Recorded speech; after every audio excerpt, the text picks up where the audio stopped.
السلام علیکم، بول نیوز کے ساتھ میں ہوں انوشا سلیم اور میں ہوں شمائلہ ارشد۔ ہیڈ لائنز آپ نے دیکھی۔ سب سے پہلے خبر یہ ہے کہ پاکستان نے ایران امریکہ مذاکرات کے دوسرے مرحلے کی میزبانی کی پیشکش کر دی ہے۔ خطے میں امن اور استحکام کے قیام کے لیے پاکستان کی کوششیں جاری ہیں۔ امریکہ اور ایران کے درمیان اسلام آباد مذاکرات کو کامیابی سے ہمکنار کروانے کی کوشش تاحال جاری ہے۔ پاکستان نے ایک بار پھر عالمی امن کے لیے بڑا قدم اٹھاتے ہوئے امریکہ اور ایران کے درمیان مذاکرات کے دوسرے دور کی میزبانی کی پیشکش کر دی۔ امریکی خبر رساں ایجنسی ایسوسی ایٹڈ پریس کی رپورٹ کے مطابق پاکستانی حکام نے تجویز دی ہے کہ جنگ بندی کی مدت ختم ہونے سے پہلے اسلام آباد میں دونوں فریقین کو میز پر بٹھایا جائے۔ رپورٹ میں کہا گیا ہے کہ اگرچہ پہلے دور میں کوئی حتمی معاہدہ نہیں ہو سکا تھا، لیکن پس پردہ رابطے اب بھی جاری ہیں۔ ماہرین کا خیال ہے کہ اس بار معاملات کسی منطقی نتیجے تک پہنچ سکتے ہیں۔ رپورٹ کے مطابق اسلام آباد میں ہونے والے پہلے مذاکرات کے دوران کئی اہم مسائل حل کے قریب پہنچ چکے تھے۔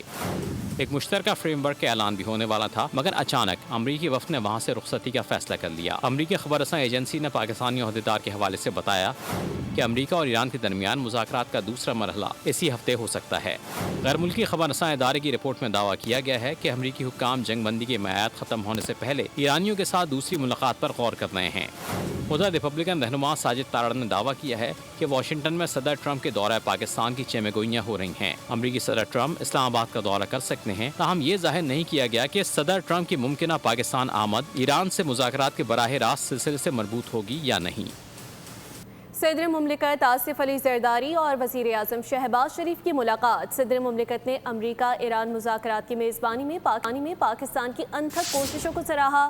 ملاقات میں خطے میں موجودہ سلامتی اور سفارتی صورتحال پر بھی تبادلہ خیال کیا گیا۔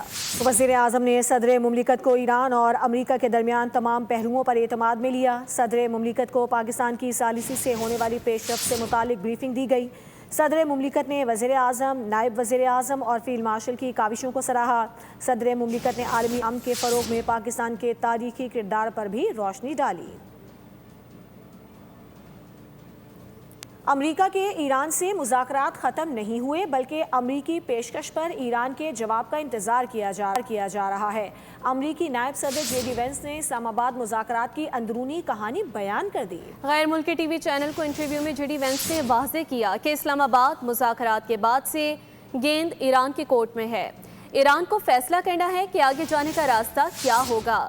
دنیا بھر میں توجہ کا مرکز بننے والے مذاکرات کا اونٹ کس کروٹ بیٹھے گا؟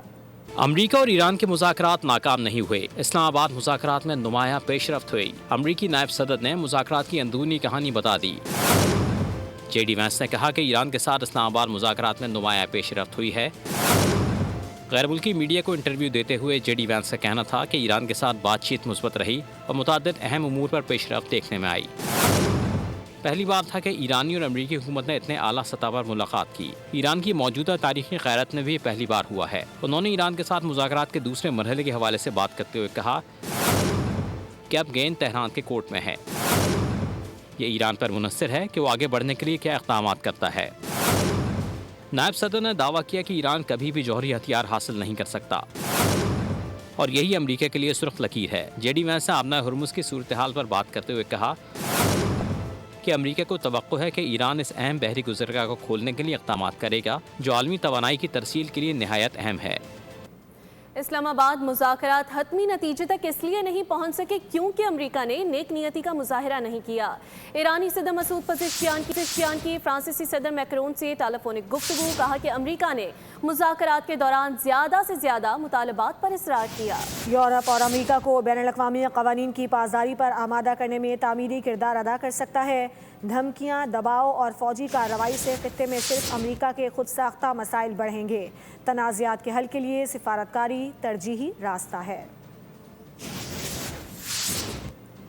ادھر چین نے امریکی ناکہ بندی غیر ذمہ دار اور خطرناک قرار دے دی ہے۔ امریکی ناکہ بندی پر رد عمل میں چینی وزارت خارجہ کے ترجمان نے کہا کہ امریکہ کی جانب سے فوجی تعیناتی میں اضافہ کشیدگی کو مزید بڑھا دے گا۔ مخصوص ناکہ بندی جیسے اقدامات نازک صورتحال کو مزید خراب کر سکتے ہیں۔ یہ اقدام نہ صرف جنگ بندی کو کمزور کرے گا بلکہ آبنہ ہرمز میں بحری آمد و رفت کے تحفظ کو بھی خطرے میں ڈال دے گا۔ ترجمان نے کہا کہ موجودہ صورتحال اس وقت نازک موڑ پر ہے، صرف مکمل جنگ بندی ہی حالات کو بہتر بنا سکتی ہے۔ چین مشرق وسطیٰ میں امن اور استحکام کی بحالی کے لیے کوششیں جاری رکھے گا۔ ترجمان چینی وزارت خارجہ نے ایران کو ہتھیار فراہم کرنے سے متعلق خبروں کو مسترد کر دیا۔ ایران کے ساتھ کوئی ایسی بات چیت نہیں ہوئی کہ حملے روکنے کے بدلے پیسے دیے جائیں، ایسی خبریں غلط اور بے بنیاد ہیں۔ قطری وزارت خارجہ کے ترجمان نے واضح کر دیا کہ پریس کانفرنس کے دوران ان کا کہنا تھا قطر اور پاکستان امریکہ کے ساتھ قریبی رابطے میں ہیں اور اپنے تحفظات انہی چینلز کے ذریعے اٹھائے جا رہے ہیں۔ ایران کے قطر سمیت خلیجی ممالک پر حملے کئی سرخ لکیریں عبور کر چکے ہیں۔ خطے میں مزید کشیدگی کسی کے مفاد میں نہیں، اگر جنگ نہ روکی گئی تو صورتحال کنٹرول سے باہر ہو سکتی ہے۔ امریکی نائب صدر جے ڈی وینس نے وزیر اعظم شہباز شریف اور فیلڈ مارشل عاصم منیر کو بھرپور خراج تحسین پیش کیا ہے۔ اسلام آباد مذاکرات سے وطن واپسی پر نائب صدر نے امریکی نیوز چینل سے گفتگو میں وزیر اعظم شہباز شریف اور فیلڈ مارشل عاصم منیر کو بے مثال میزبان قرار دیا۔ کہا کہ وزیر اعظم شہباز شریف اور فیلڈ مارشل عاصم منیر نے حقیقی رہنما ہونے کا ثبوت دیا۔ وزیر اعظم شہباز شریف اور فیلڈ مارشل عاصم منیر نے امریکہ اور ایران کے درمیان ثالثی میں بہترین کردار ادا کیا۔ امریکہ اور ایران نے اس سے پہلے طویل عرصے تک ایسے سنجیدہ مذاکرات نہیں کیے تھے۔ پاکستان علاقائی امن کی جانب بامعنی پیش رفت کے لیے کوششیں جاری رکھے گا۔ وزیر اعظم شہباز شریف نے پاکستان کی خارجہ پالیسی کا رخ متعین کر دیا۔ کینیڈا اور جاپان کے وزراء اعظم سے رابطے میں واضح کیا کہ فریقین پر کشیدگی میں کمی اور جنگ بندی برقرار رکھنے کے لیے زور دیتے رہیں گے۔ ایران امریکہ تنازع کے خاتمے کی کوششیں جاری۔ وزیر اعظم شہباز شریف سے کینیڈا اور جاپان کے وزراء اعظم نے رابطے کیے۔ دونوں نے امریکہ ایران جنگ بندی اور مذاکرات کے لیے پاکستان کے کردار کو سراہا۔ وزیر اعظم شہباز شریف نے کہا کہ پاکستان علاقائی امن اور استحکام کے لیے کوششیں جاری رکھے گا۔ کینیڈا کے وزیر اعظم مارک کارنی نے وزیر اعظم شہباز شریف کو جنگ بندی پر مبارکباد دی۔ پاکستان کی میزبانی میں امریکہ ایران مذاکرات کو بھی سراہا۔ سبسکرائب کریں اور بیل دبائیں تاکہ کوئی خبر رہ نہ جائے۔